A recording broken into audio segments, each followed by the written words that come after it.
I want to start by first defining homeostasis when it comes to biological systems. I like to think of homeostasis as balance.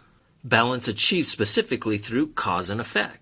And specifically regarding balance, think of a teeter-totter. Properly balanced, this teeter-totter maintains a neutral position. But if weight is unequally distributed, balance will be disrupted. And homeostasis is simply the process of restoring balance after a disruption. I'd like to provide two biological samples to highlight this point. One example is the regulation of blood glucose by the human body. Healthy individuals have a fasting blood glucose level somewhere between 70 and 90 milligrams per deciliter. In homeostatic terms, this is what we would call the set point. For you, if you've ever had your blood glucose tested, maybe that number's 80. So when you got out of bed this morning, your blood glucose is at 80 milligrams per deciliter. Let's try and visualize this with a graph. If we label the x-axis as time and our y-axis as blood glucose measured in milligrams per deciliter, our set point would be at 80. But now I want you to think of what happens to your blood glucose after you eat breakfast. Maybe you had some pancakes, maybe you had some cold cereal. Regardless of what you ate, it probably had carbs in it, and therefore your blood glucose will rise. Often postprandial levels of blood glucose could push 160, so we would see this line increase.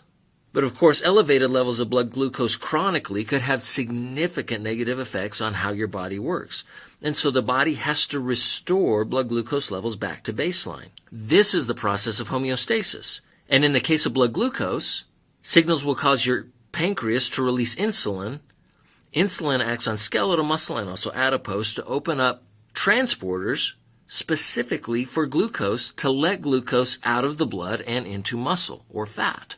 And with that, we would start to see blood glucose levels go back down. And that's the idea of homeostasis. Of course, we also need to recognize that there is a normal range in which blood glucose can exist. This normal range is a high and a low, and we need to recognize that if blood glucose levels went beyond normal range, in either scenario, this would be detrimental. In fact, we see this in diseases like diabetes.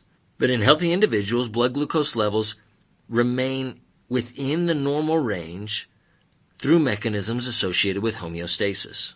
Another example of homeostasis is the regulation of body temperature. Using proper terminology, humans have a temperature set point around 99 degrees Fahrenheit. Similar to our blood glucose example, we can graph this out. Once again, with time on our x-axis and temperature on our y-axis, our set point labeled at 99 degrees. Now consider what happens when you go for a 5-mile run out in the heat of a summer day. Very quickly, your body temperature starts to rise. Homeostasis merely describes the events that your body will take to restore balance.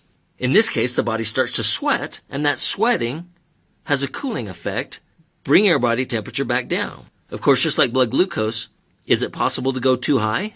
Certainly, if body temperature extended beyond our normal range, now we would start to show signs of heat stroke. These are just two simple examples of how the body uses homeostatic mechanisms to maintain balance and equilibrium associated with a certain variable.